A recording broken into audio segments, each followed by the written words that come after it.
Welcome back, everybody, to We Got Food at Home. Okay, I just want to say thank you so much, you guys, for the success of the first episode. It was so cool to see so many people just kind of tune in and see what I was doing. You made your girl feel like somebody. Okay, all right, so let's check on Sir Trump a lot, okay, because he has risen and he has fell. All right, and yeah, so we got lots of bubbles going on. It is kind of liquidy, so it's telling me that it's hungry. It does have that like sourdough smell. It's not like overpowering, which I guess come to find out it's supposed to. That means that the bacteria or the things that you're trying to grow to build natural yeast is working. Okay, so I been feeding it probably like, we'll get into it. But we just wanted to check on him because he's doing amazing. He's doing amazing, sweetie. Okay. But anyway, today we're going to focus on a key term. And we're looking at it from my sociology book. Okay. The 5th edition. We're going to look at subcultures. We're learning. Cultures that exist together with the dominant culture but differ from it in some important respects. Some subcultures may embrace most of the values and norms of the dominant culture while simultaneously choosing to preserve the values, rituals, and languages of their parent or grandparent cultures of origin. Okay? Members of ethnic cultures, such as Armenian Americans and Cuban Americans, may follow political events in their heritage country or prefer their children to marry within groups. Okay?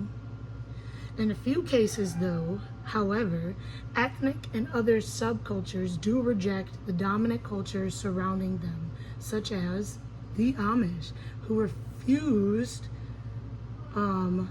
to kind of go into modernity. It says modernity. I don't even know if that's a word, but modernity. And they just chose to elevate tradition, so they kept it simple, like with their transportation, occupation, family life. They didn't really do all that. Y'all might hear my son in the background, okay?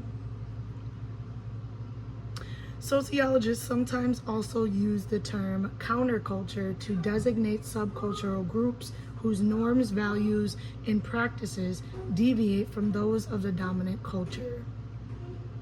This is all food for thought, considering we have a lot of subcultures or different cultures here in America, and yet we have no respect for them. And it's really sad. And that's really the light I wanted to shed on that today. So, yeah. But alright, let's feed Sir Trump's alive. Alright, this is my cute little Kohl's tennis dress I wanted so badly, y'all. So badly. I wanted it so bad. It looks so comfortable. Alright. Let's get... Alright, y'all, sorry. We're gonna have to break this up in 2 parts today. I had to go help my son real fast. He's acting crazy. So let's feed Sir Trump a lot, because he stank. And he kind of loose, as usual. So I usually, like I said, we're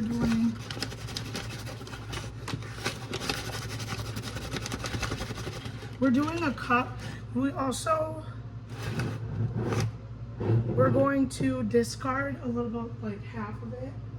I also learned that you're not supposed to use any metal whenever you're stirring or doing anything within your sourdough, as it can mess up whatever, like, I don't know, whatever the fuck you got going on in this damn jar, okay?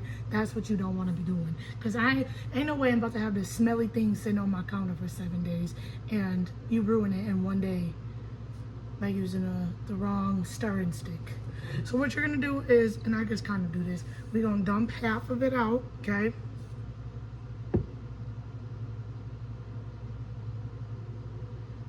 And I've been doing this probably like once It depends. Like I said, you want to look at the, I did it once this morning. I always do it in the morning because it's like obviously been like a long break during the night. So you want to dump out, I've got to dump out more, this ain't enough. So you're going to dump out half.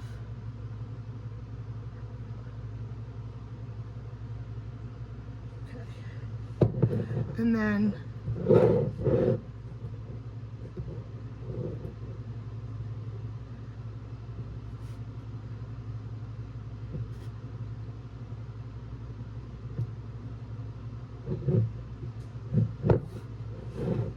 alright.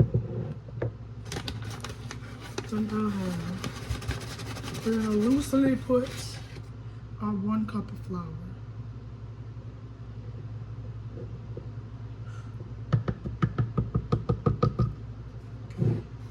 I gotta get an apron though. I don't want to mess up my stuff, but I feel like I'm gonna mess up my stuff. We're gonna try our best to stir that in. Make sure it's like pancake-like consistency. That's what we're doing here.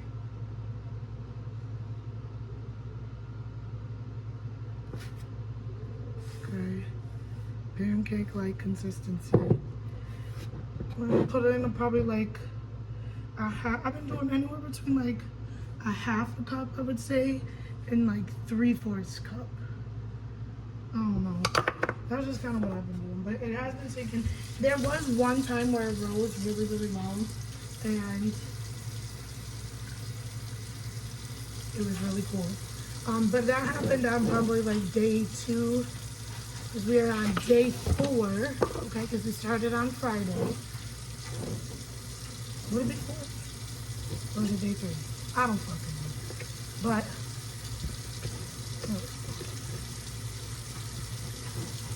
like I said, we're trying to get pancake-like consistency. You want it pretty thick.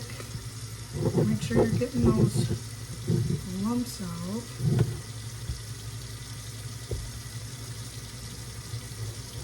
I'm gonna put in a little bit more water.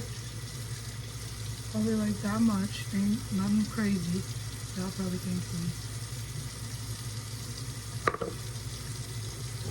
Okay. Oh.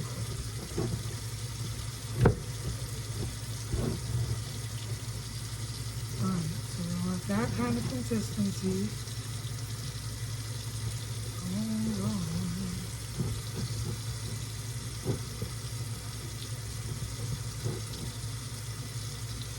Super thick.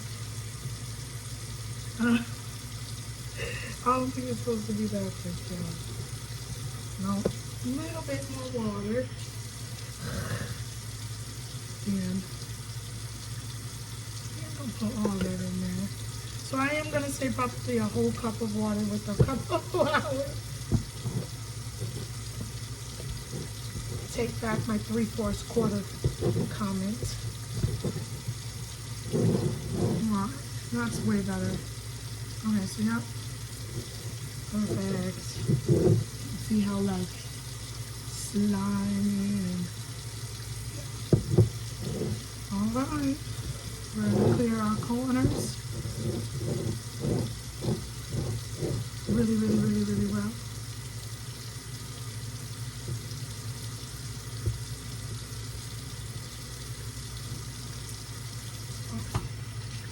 Let me wash my hands.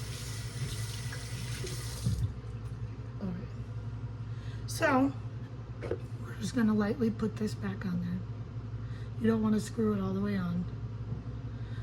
And then we're just gonna mark it like we always do. For where was it at? Now don't remember to, you guys, like for the hooch they call it, which is the water in the morning. I'll have to do that actually tomorrow and show you guys what I'm talking about. There's usually like a good layer on the top that it's usually water. You got to look out for if it's pink or if there's mold going on in here. That's why the lid is very, very important. And making sure that you're kind of halving it out every time you do it. Now, I know a lot of you are going to think that I'm just over here wasting flour, but it's basically a science experiment, okay? So, okay. But, Trump. Anyway, let's dump that out. So, also on food for thought tip, any official facts or data that you would like to look at from a sociologist standpoint, go ahead and look at usatoday.gov.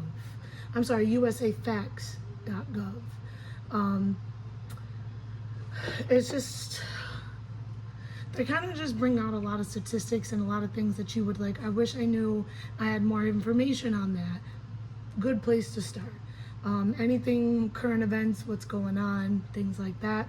I was just there looking today at Florida's new mandate, possibly, or non-mandate, we should say, on children's vaccinations, which should be very, very interesting, considering there's just so many health risks coming up. But that wonderful guy that sits in there telling us how to be healthy is just wonderful, Mr. Robert Kennedy. We're just so grateful for him. Yeah. Anyway, guys, thank you so much for tuning in. That's all I got for you guys today. It was kind of done, but you guys have a good night.